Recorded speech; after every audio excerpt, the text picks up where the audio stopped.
Bismillahirrahmanirrahim. Assalamu alaikum 6th class. Hope you all are fine. Today our topic is renewable energy resources. As we know that fossil fuels like coal, oil and natural gas are our main energy sources and we are continuously using these sources, so eventually they will run out. So scientists are developing other ways of generating energy, and the energy sources which do not use fuel taken from the earth are called alternative energy sources. They use natural sources such as sun, tides and wind. These are called renewable energy sources because they will be able to supply us energy for million of years. कि अब scientist जो हैं वो जो मुतबादल ज़राए energy के तलाश कर रहे हैं, इसलिए कि जो फॉसिल फ्यूल के ज़खायर हैं वो हम मुसलसल इस्तेमाल कर रहे हैं, तो आहिस्ता आहिस्ता वो ख़त्म हो रहे हैं। तो जो मुतबादल ज़राए हैं वो ऐसे नेचुरल सोर्सेज को इस्तेमाल करना चाहते हैं जिसमें फ्यूल का इस्तेमाल ना हो, जैसे सन है, टाइड्स यानी हवा, ये जो पानी की मौजें या लहरें होती हैं, एंड विंड हवा। ये ऐसे सोर्सेस हैं कि जो ख़त्म नहीं हो सकते, यानी जब तक दुनिया है तो ये पानी, सूरज और हवा जो हैं ये रहेंगे। तो इस तरह से इन सोर्सेस को यूटिलाइज़ करके हम लंबे अरसे तक एनर्जी को हासिल कर सकते हैं। उसमें पहला है wind power. Wind turbines can be use to derive electric generators. ये आप पिक्चर में देख रहे हैं, ये विंड टर्बाइंस कहलाती हैं और इस तरह के ये विंड के साथ ये रोटेट करते हैं। These wind turbines used to derive electric generator. However, storing the energy is not easy and electricity is only produced when the turbines are rotating. कि हम इलेक्ट्रिसिटी को बना के सेव नहीं कर सकते। हम जब उसकी डिमांड होती है तो हम उसको उसी वक्त बना सकेंगे जब ये टर्बाइंस रोटेट कर रही होती हैं। Large wind farms can be built in windy location on land and out at sea.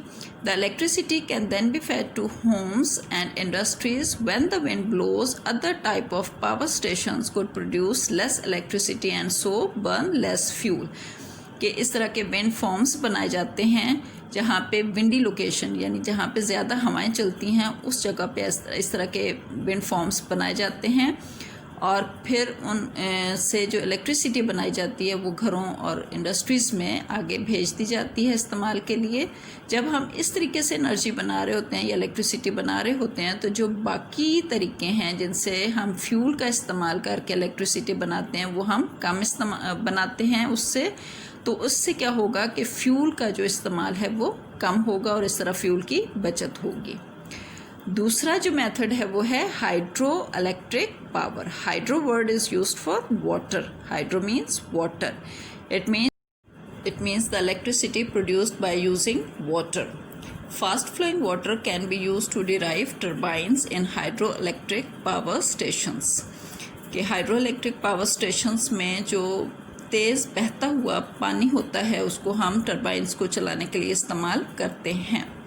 When the demand for electricity is high, water is released from a high reservoir.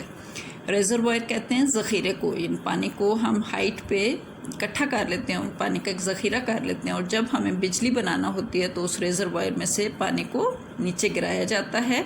ये जिस तरह से आपने सुना होगा डैम्स बनाए जाते हैं, डैम्स में पानी को हम स्टोर करते हैं और फिर वहाँ से बिजली बनाते हैं, जैसे Tarbela dam, Mangla dam, Rawal dam या खानपुर डैम का नाम आपने सुना होगा। तो वहाँ पे भी पानी को हाइट पे इकट्ठा कर लिया जाता है और जब हमने बिजली बनानी होती है तो उसके स्पिल वेज खोले जाते हैं, पानी ऊपर से बहुत प्रेशर के साथ नीचे गिरता है और वो टर्बाइंस को चलाता है।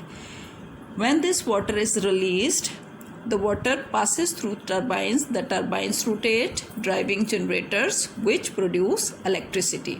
तो जब हम हाइट से पानी को गिराते हैं तो ये पानी पहले टर्बाइंस को चलाता है, टर्बाइंस रोटेट करते हैं तो उससे जनरेटर चलते हैं और उससे फिर बिजली पैदा होती है।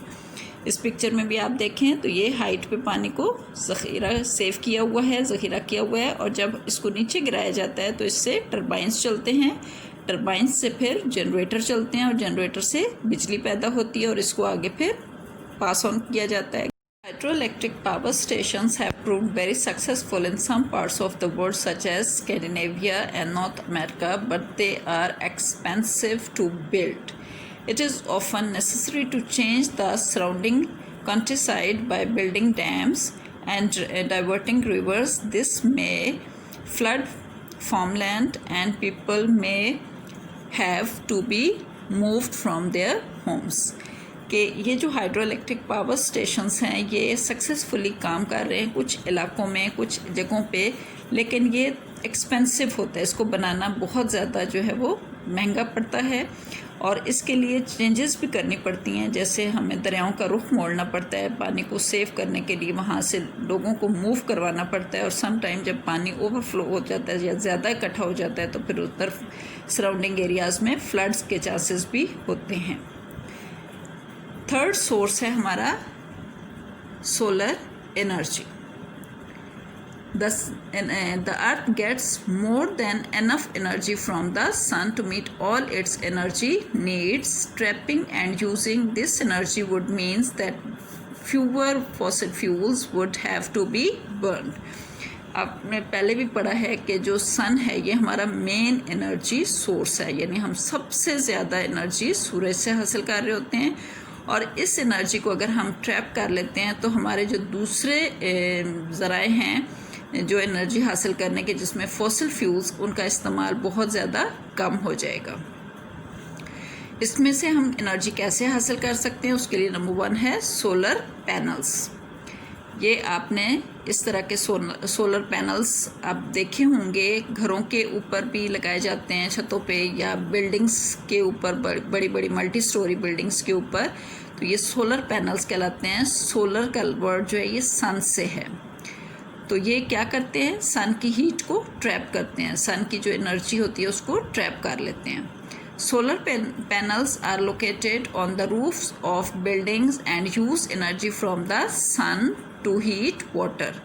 Solar panels are very useful in parts of the world where the sun shines nearly every day.